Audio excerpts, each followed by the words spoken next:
Hello viewers, 2009 সালে মুক্তি পাওয়া সিনেমা দুজনে।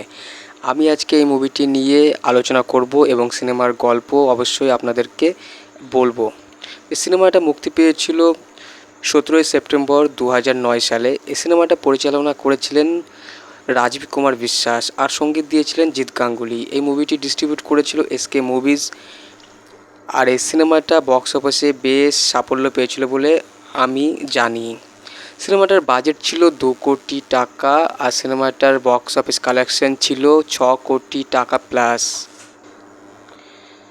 যে আমার চ্যানেলে নতুন এসেছেন তার কাছে অনুরোধ, নতুন হয়ে থাকলে সাবস্ক্রাইব করবেন এবং আমার সঙ্গে থাকবেন, যাতে আমি পরবর্তী সময় আরও ভালো ভালো সিনেমা নিয়ে আলোচনা করার ভিডিও আপনাদের সঙ্গে শেয়ার করতে পারি।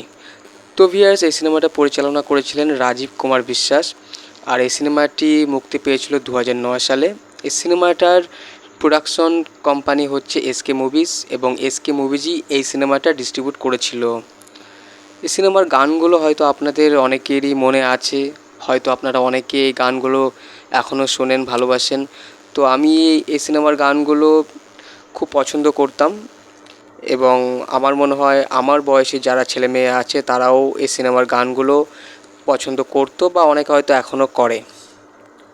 সিনেমার গল্প হচ্ছে একটু আলাদা ধরনের গল্প। সিনেমার গল্পে দেখা যায় এক বড় ঘরের ছেলে দেব, যার ক্যারেক্টার নাম হচ্ছে আকাশ। সে কিন্তু কলেজে পড়ে এবং সে কিন্তু খেলাধুলাতে বেশ ভালো বলে দেখা যায় সিনেমাতে। অন্যদিকে ওই কলেজেরই এক ছাত্রী শ্রাবন্তী চ্যাটার্জি, যার ক্যারেক্টার নাম হচ্ছে মেঘনা। সে কিন্তু পড়াশোনাতে বেশ ভালো এবং তার কিন্তু স্কুলে একটা আলাদা সম্মান আছে। সবাই কিন্তু তাকে বেশ পছন্দ করে ভালো ছাত্রী হিসেবে। অন্যদিকে দেব অর্থাৎ আকাশ, সেও কিন্তু স্কুলে বেশ সম্মান পায়।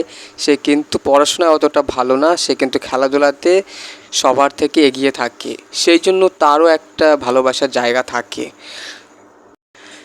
এই মুভিটার গল্পে দেখা যায় দেব সে কিন্তু ওই মেয়েটির সঙ্গে অর্থাৎ মেঘনার সঙ্গে সে একটু কথায় জড়িয়ে পড়ে। দিয়ে দেখা যায় শ্রাবন্তী চ্যাটার্জির অর্থাৎ সে মেঘনার কথা শুনে দেব অর্থাৎ আকাশ সে কিন্তু একটু দুঃখ পায়।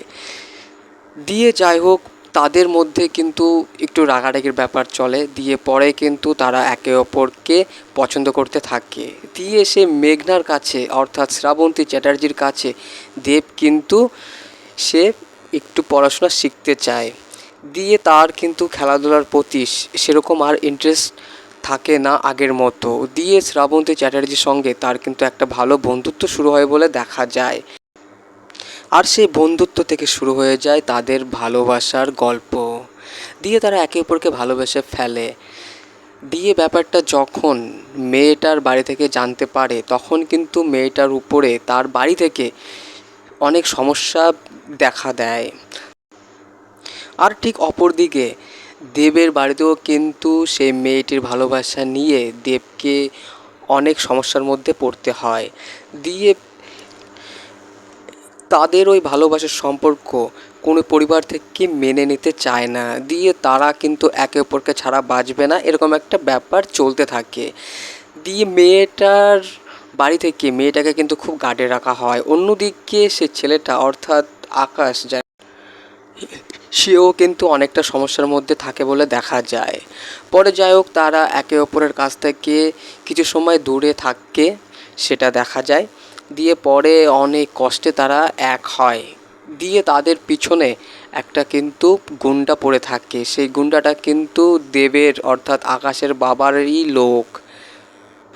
আর পরে দেখা যায় সেই গুন্ডা লোকের সঙ্গে দেবের অর্থাৎ আকাশের কিছু সমস্যার ব্যাপার তৈরি হয়। দিয়ে পরে দেব একটু আঘাত পায় বলে দেখা যায়। পরে অনেক ঝামেলা অশান্তির মধ্যে দিয়ে সেই দুজন কিন্তু এক হয়ে যায়।